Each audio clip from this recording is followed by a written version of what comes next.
All police officers need to be fit and healthy so they can meet the demands of a rewarding but challenging job. Once you pass the online assessment process, you'll take the fitness test and you'll undergo a medical assessment. So what's involved? You'll complete a confidential health declaration.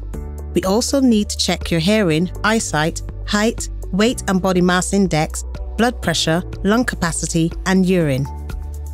So let's see how to give yourself the best chance of passing the medical assessment. Hearing. You need to be able to hear your colleagues and members of the public and hear what's being said on your radio even when it's really noisy. Here are our top tips. Protect your ears from too much noise for 2 days before the medical. Avoid working with power tools, riding motorbikes and noisy clubs or gigs. And make sure your ears are clear of wax. If you do have any hearing issues, that doesn't mean you can't pass. You might just need a specialist review. Eyesight. You need eyesight that's good enough to be able to defend yourself in a tight situation, even if you lose your glasses or lenses. Here are our top tips.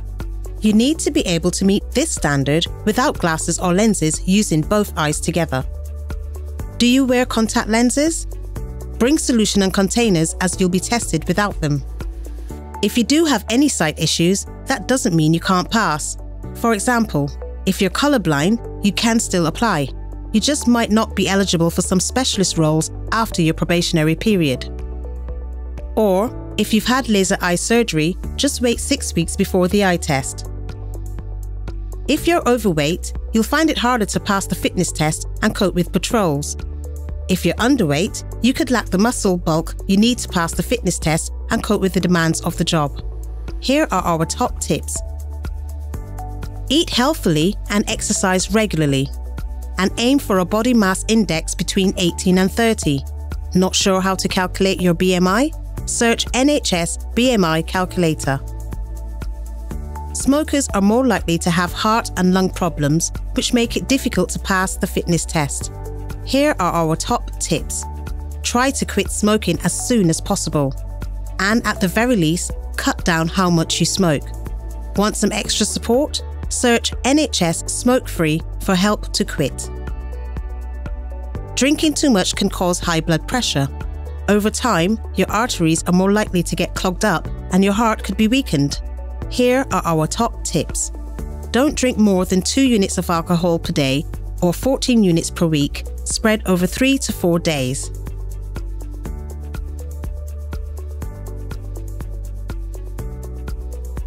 Taking drugs such as cannabis, ecstasy and cocaine is illegal. And as a police officer, you must uphold the law. That's why you'll be tested for drugs as part of the medical test.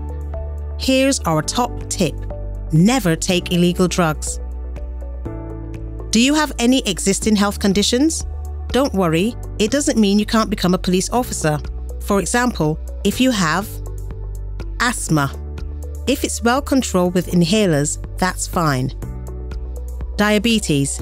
Your treatment should give you good blood sugar control and be able to adapt to the demands of the job. For example, variable meal patterns due to working shifts. Epilepsy. Ideally, you won't have experienced a seizure for at least 18 months, either on or off medication. Stress, anxiety or depression. Ideally, you'll have been well without medication for at least 6 months before applying, as you'll need to be able to cope with the demands of a public-facing frontline job. Dyslexia. If you have a report confirming your condition, we'll take that into account during the recruitment process and make reasonable adjustments if necessary. You'll be supported during training and your career. Asperger's and autism. Again, a report confirming your condition will help us understand whether we need to make reasonable adjustments for you during the recruitment process and throughout your police career. Here are our top tips. Maintain a good attendance record in your current job. Bring a copy of your medical records or a note from your doctor with you to your medical.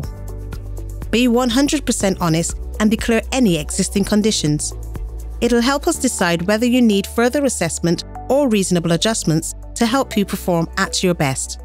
It'll also demonstrate your honesty and integrity. And that's it. We hope that's helped prepare you for your medical assessment. Best of luck!